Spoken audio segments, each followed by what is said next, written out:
some people were unhappy about my coming here, possibly because they believe I'm a terrorist, they believe I'm a communist, they believe I'm a murderer. Are you a terrorist? Are you? What do you think? Well, I'm asking, I have to ask questions. You have to supply the answer if you like. Are you a terrorist or are you? I'm what I am really. I'm just what I am.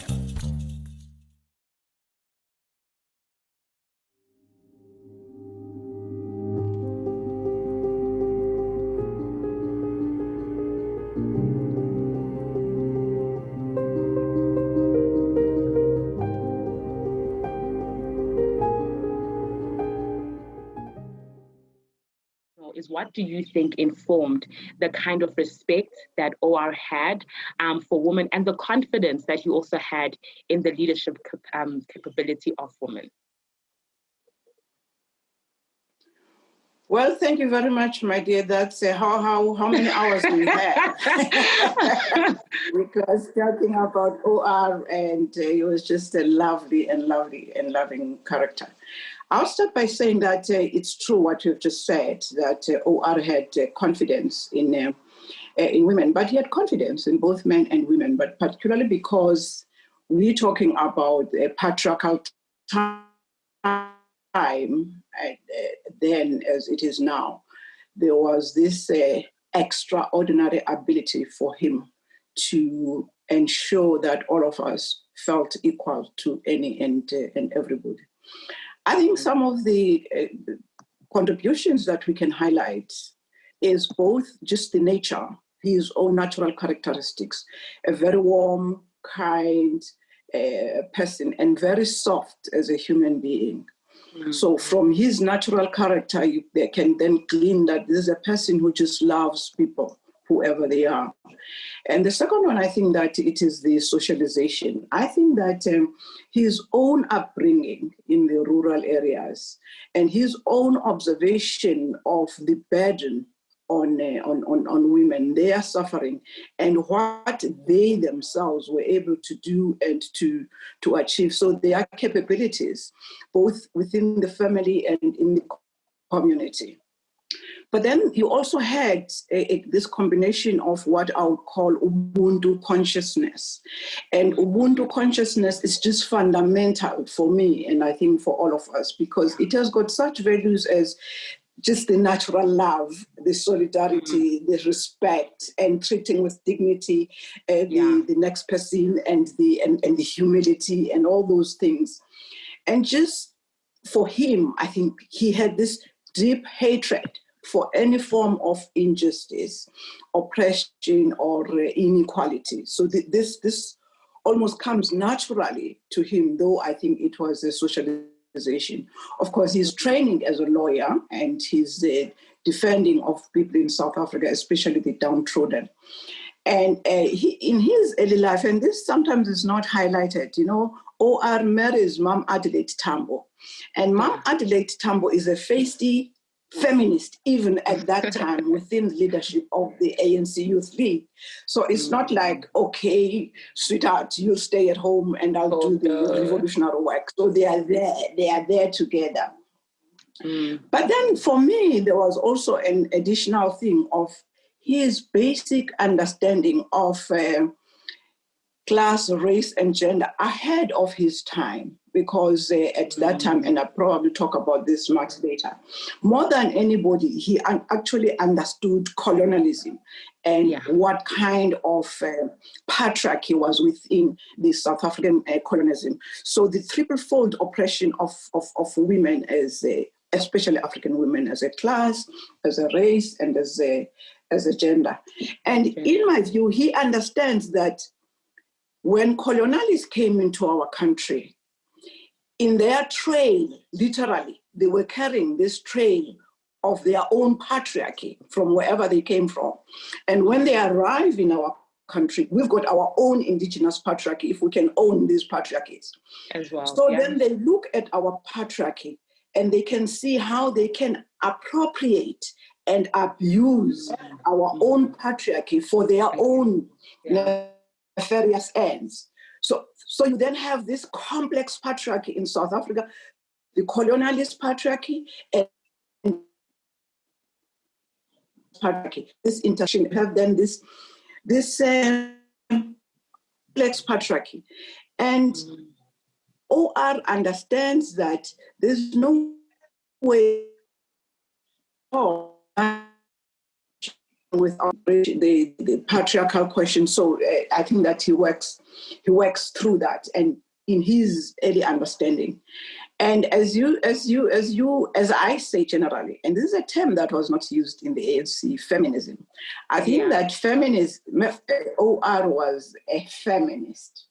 And this feminist approach influenced him. And by feminism here, because you young people have got all kinds of feminism, so I just have to say what I mean by this feminism. Feminism is is a belief and a fight. Men and women across the board in society. And it's not only a belief. You live that kind of life as a feminist, that there is equality. You don't believe that you are superior or you are inferior. And you also fight. When you realize that this equality does not exist, you fight for it. And this is what I think that OR was. And I think that he also had early experiences of internationalism, and he was interacting with the internationalist movement, anti-apartheid movement, that he also built together with Tambo. But he also was interacting with the internationalist feminists. So that, in my own view, really contributed to the character, which is an outstanding character. I think there are few, if any, leaders have those characteristics.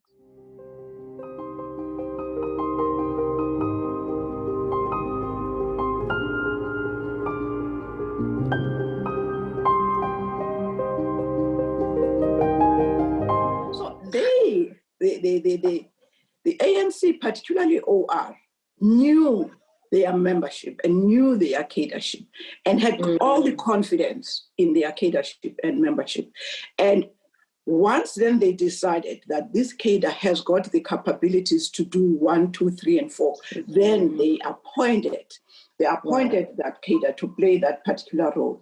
And once, as a person who was lucky enough or unfortunate enough to have been appointed to play some leadership roles, once you were given that responsibility, failure was not an option. It was not like, okay, I can do this. No, it was not an option. Most of us, especially young women, because we came from this patriarchal society, understood that to continue to earn this respect, that the leadership and the confidence, you had to deliver and you could not fail. And you could not fail OR in particular. He was so reverent amongst us. So I just remember also when I was being, just an example, when I was being appointed to the political council in Lesotho, Chris Hani, who was then my commander, referred to OR. At that time, I had not met this OR, but just the idea that OR had thought of my name. Of course, it must have been Chris who had said to OR, but it didn't matter. OR had said, I must sit, and there was no way I was going to fail. And mediocrity was something that was just not there. You could not be mediocre, particularly as a woman, because you were picked up. Well, of course, the other thing that helped us was the collective, in that those that were working with and or under your leadership knew that they had to support you, because your failure was not a private matter. Failure could not be privatized. Failure would mean failure of the organization and failure and of the revolution. You were subverting the revolution if you were not supporting whoever and was in the leadership. But also, I guess, particularly because there were no material gains at that time. In fact, there was likely to be more danger if we were given these responsibilities. There was no serious competition, and there was no fight for, no, I want to be this, because the implications of what would happen, both in terms of if you failed the leadership, but also in terms of what the Boers could do. Well, I can say that the ANC was, and still is, a microcosm of a patriarchal society. So in its nature, it was also patriarchal.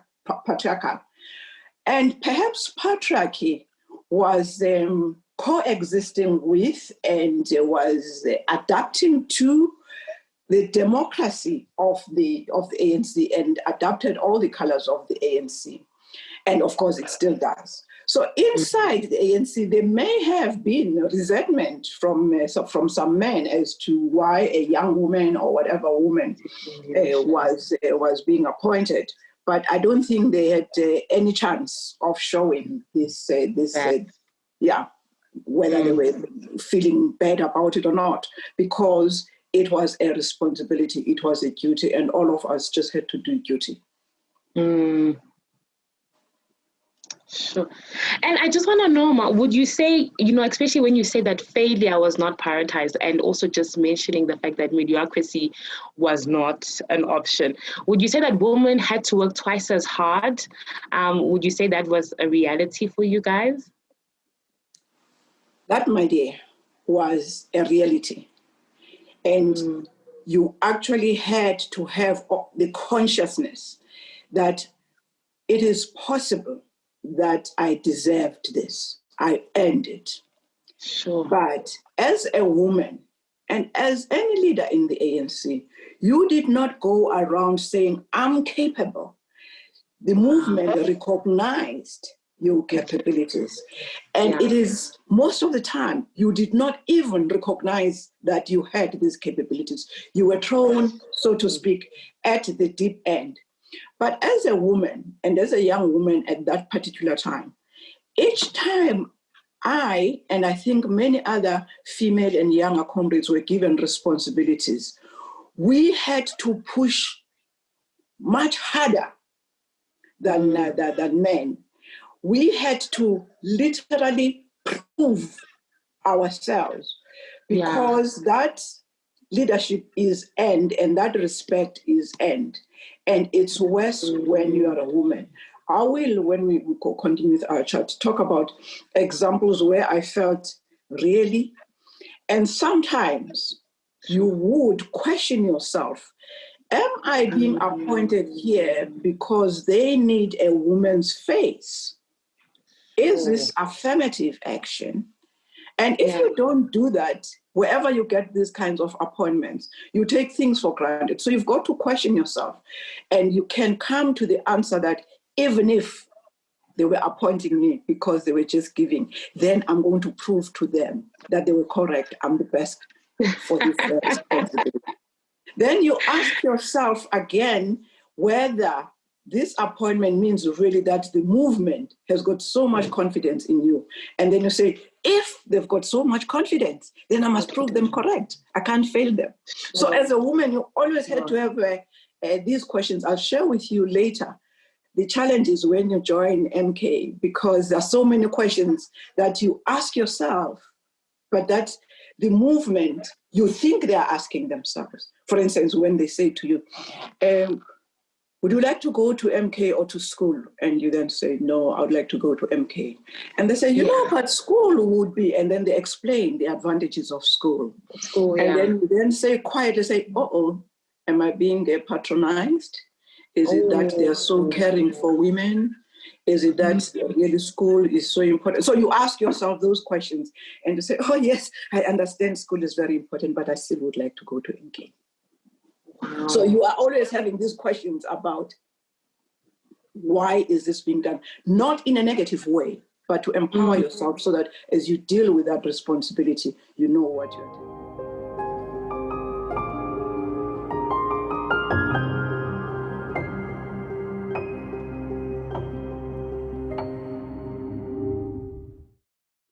I think that OR from the onset, as he took over leadership, and then the theories were developed even as we're outside. For instance, the best theory about our revolution, colonialism of a special type.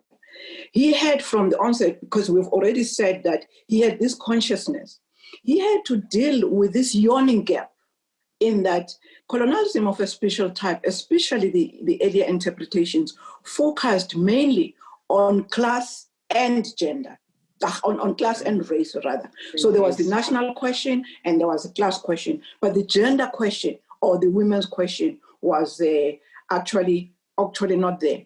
And even when we discussed and debated with comrades at that particular time, it felt like the women's emancipation would be a byproduct of the national and the class question. So let's resolve these questions. And sometimes, even in MK, you'd find questions of, if you're talking about gender or women, you are diverting us. There are important issues that have got to be discussed.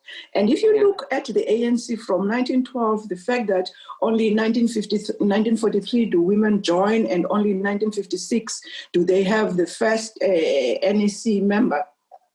So you can see that here is a feminist who is leading an organization that is generally not feminist, and that should be feminist. So I think that with his leadership and his understanding, without necessarily unraveling colonialism of a special type, but he integrates gender. And I must say that at that time, the terminology is not gender, it's mainly women's emancipation into the agenda and policies of the ANC. And in the 1980s in particular, though the theory and the policy is not quite clear, and feminism, as I've said, is avoided, OR, without mentioning gender or feminism, actually fights for gender equality within the ANC. Just to divert a little bit here, you know, many of us, and particularly you, the young feminists, we get so embroiled in this feminist debate. You are feminist, you are not a feminist. I remember I went to address at Vets, and one young woman said, can you tell us why you were not feminist during your struggle and all that? And it was quite amazing, because I was said, well, I don't know feminism, and I know that I may not be a feminist, but I know that I was fighting for women's equality and for gender rights. And so I don't know what, but we were not, and OR was not one for those kinds of labels. I'm just going to quote, we go to an ANC Women's League conference, 1981 International Women's Conference in Luanda. And by this time, even within the theory and the policies, the ANC is abuzz with this question of women's emancipation. It had taken a little bit of time for OR to really change. And just I'll quote what OR says, amongst other things. And it's important to say that this conference is addressed, when it's opened, is addressed by Sam Nujoma, the president of SWAPO, and there are other liberation movement participants. So the question of gender is not only about the ANC and apartheid, it's about our revolution and post-apartheid and in Africa. So OR then says that women in ANC should stop behaving as if there is no place for them above the level of certain categories of involvement. They have a duty to liberate us men from antique concepts and attitudes about the place and the role of women in society and in the development and direction of our revolutionary struggle. And then about the mass democratic movement, he also says that we need to move from revolutionary declarations to revolutionary practice. We invite the ANC women section and the Black women of South Africa, more oppressed and more exploited than any section of the population, to take up the challenge and assume their proper role outside the kitchen among the fighting ranks of our movement and command posts. Now, that then reverberates right through conference, that we are getting out of that kitchen. In fact,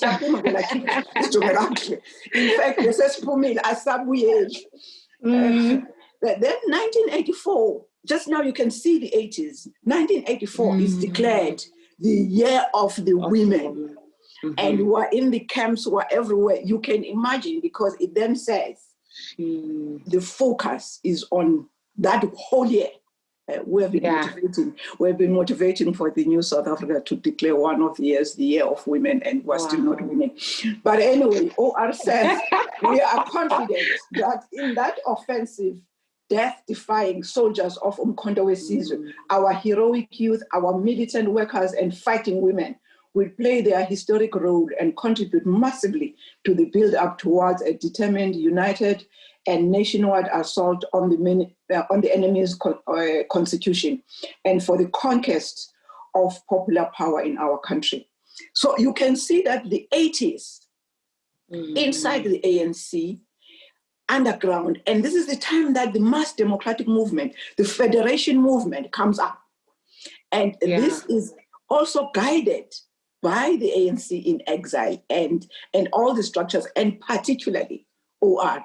But also you must look at the international arena, because the feminism is also on the rise. So there's no way that we can be in a misstep as ANC, especially under the able leader of OR. So I think that what we should never forget is how OR played this critical role in moving the organization and the liberation movement towards the policies of gender equality and women's emancipation, towards which we will see much later in the 1997 strategy and tactics, when the question of gender perspectives are integrated into the policies of the ANC. But the beginnings were much earlier, and it is thanks primarily to the kind of leadership that we had, and especially the role that OR played as a feminist.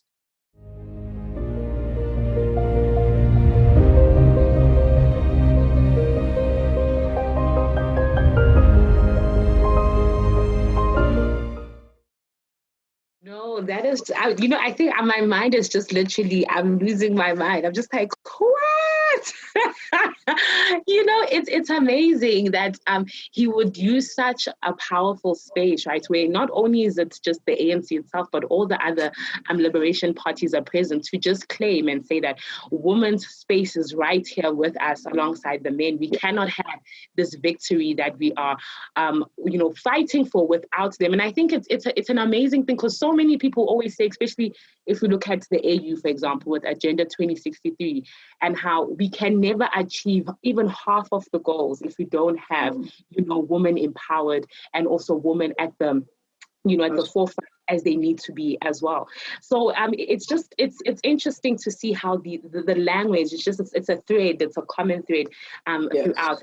And with that, can we just expand even further to just talk more about the relationship that OR had with the ANC women's section specifically, and also just the role that he also played in should I say gender, making others on the continent more sensitive to gender issues within the struggle. So could we just go a bit deeper into that as well?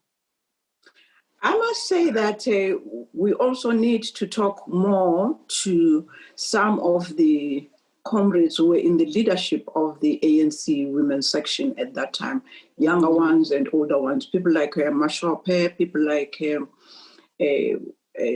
Mavivi Manzini, people like Ambassador Thenijiwe Mtinso, and because they were right there with OR. I used to be visiting, in terms of the direct contact, because I was deployed elsewhere. But just to give you a picture, the head office of the ANC is a small building. And in that small building, right at the corner, at the end of the passage, you have the office of OR on the right. And opposite, you've got the office of the ANC women's section.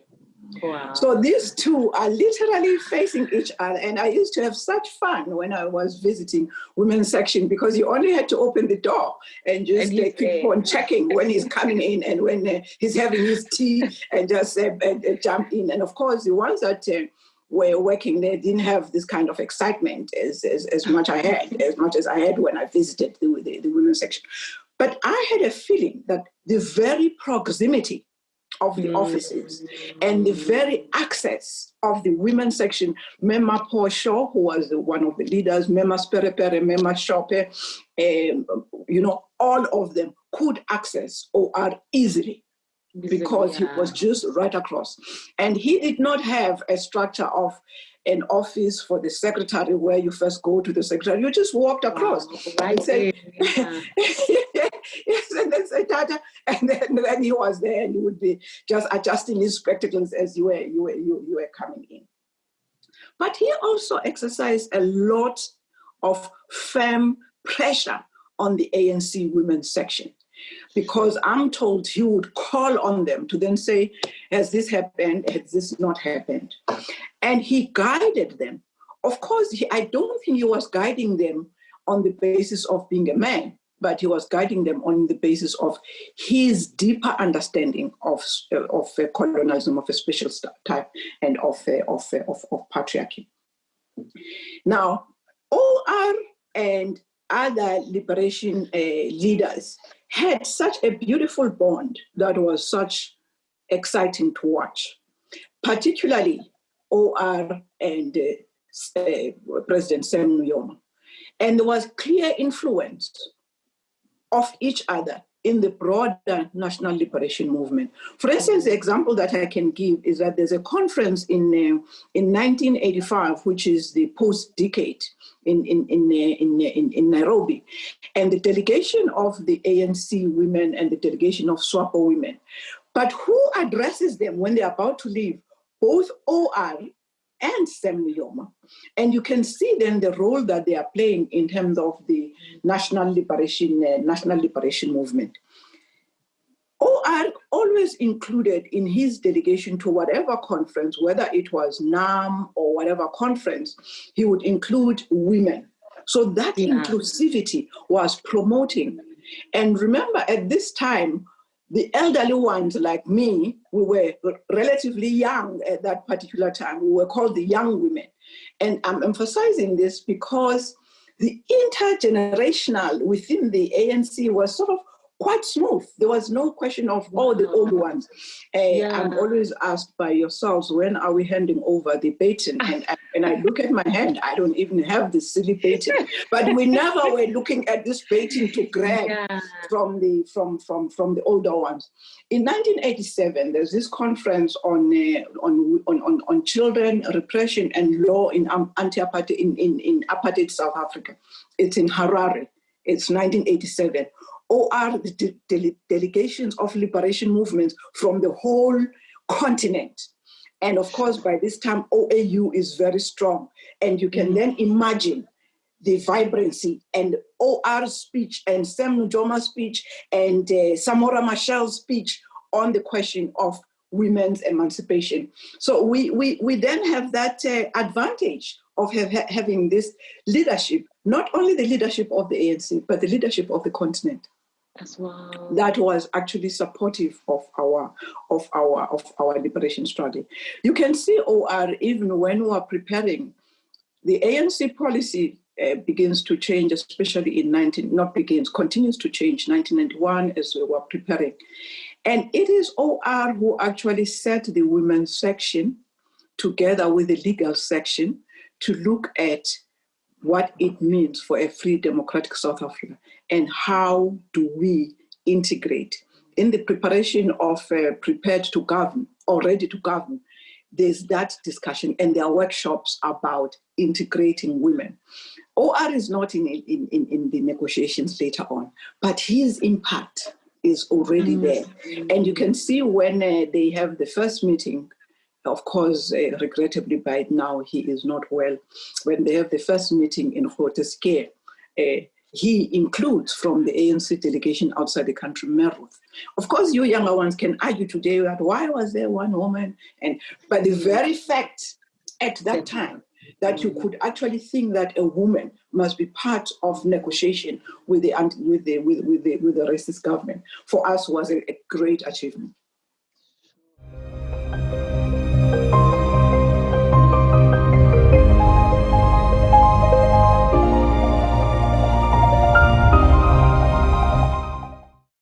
And I think for me, maybe more with our generation, maybe our understanding of feminism is, it's like rebellious. You know what I mean? It's like you need to speak up against the system. You need to tell them what it is that you think. Fine. Yeah, which is, it's very feisty. And I think maybe because we don't see that, in the history books, or maybe we don't take actually time to understand what did feminism in that time look like. We just simply think that it wasn't there at all, And when you're now explaining, just like how the structure, the organization was patriarchal to an extent, but leadership made an effort to ensure that women's emancipation was, a top priority.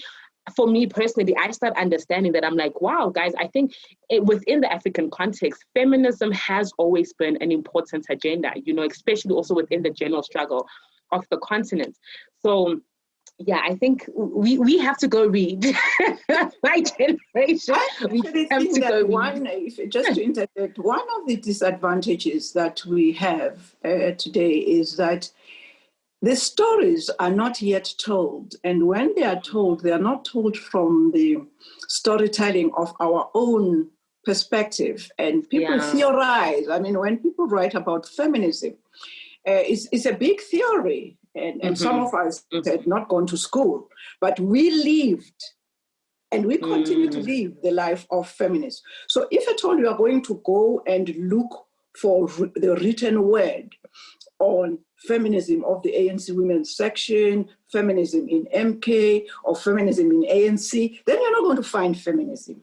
And if you're going to do a search and look for gender, you're not going to find it because we didn't use it. The time was not yet at that level. But what you're going to find is the women's activism.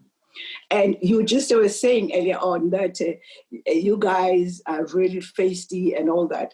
And I laugh because sometimes when the older generation in the ANC looked at us, they thought that as young women, thought that we were just too radical.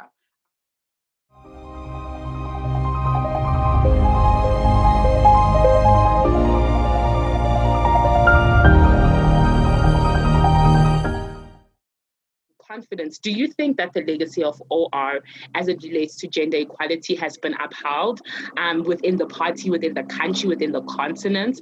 Do you think we've done it justice? We've done that aspect of his legacy justice? Well, I don't want to dwell on whether we've done justice or not, but I can say that he laid the foundations for gender equality.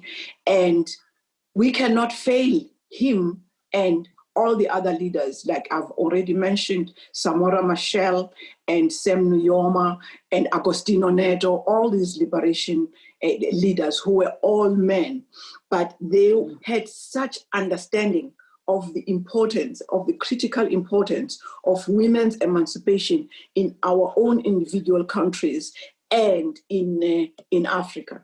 So the foundation and the conditions, both in South Africa and in the whole continent, have been laid.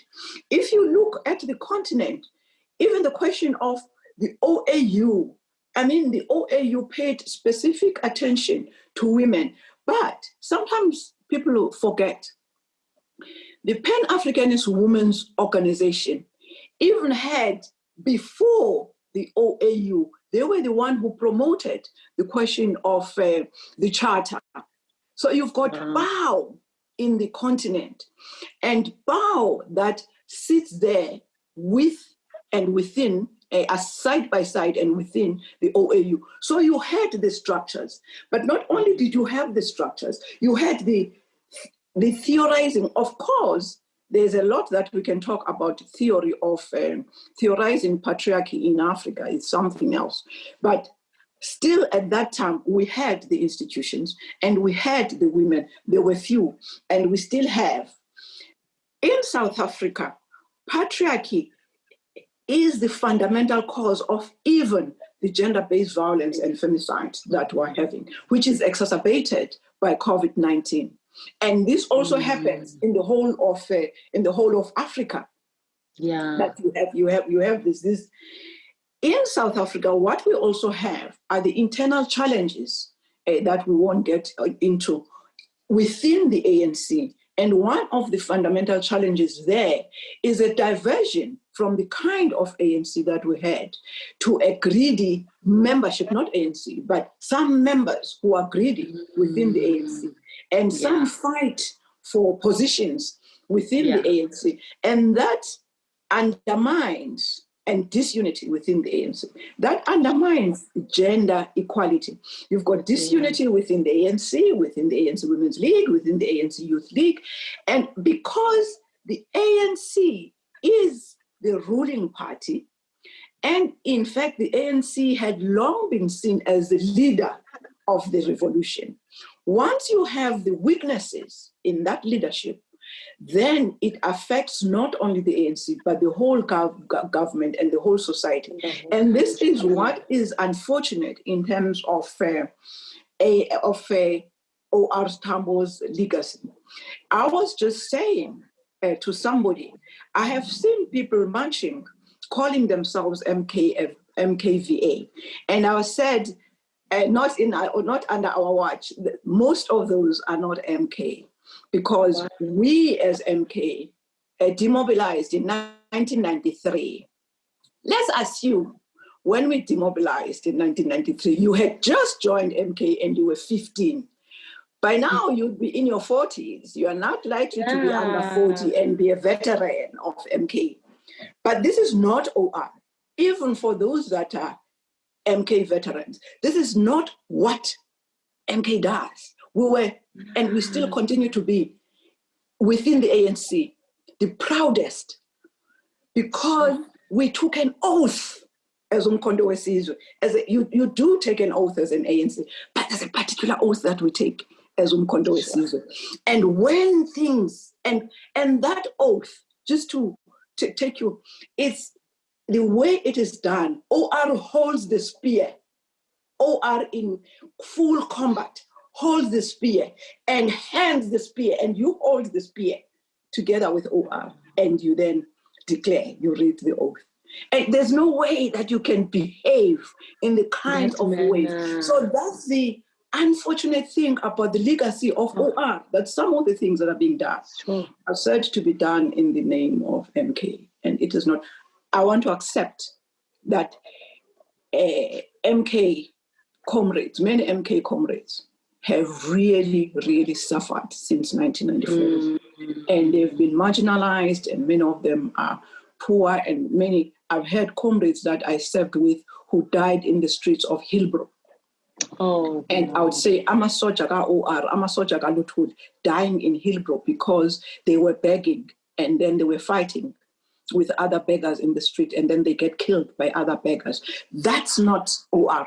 That's not our MK. However, even with that, there are certain things and there are certain ways that OR taught us on how to fight your own struggles within the liberation movement, or in a manner that is acceptable.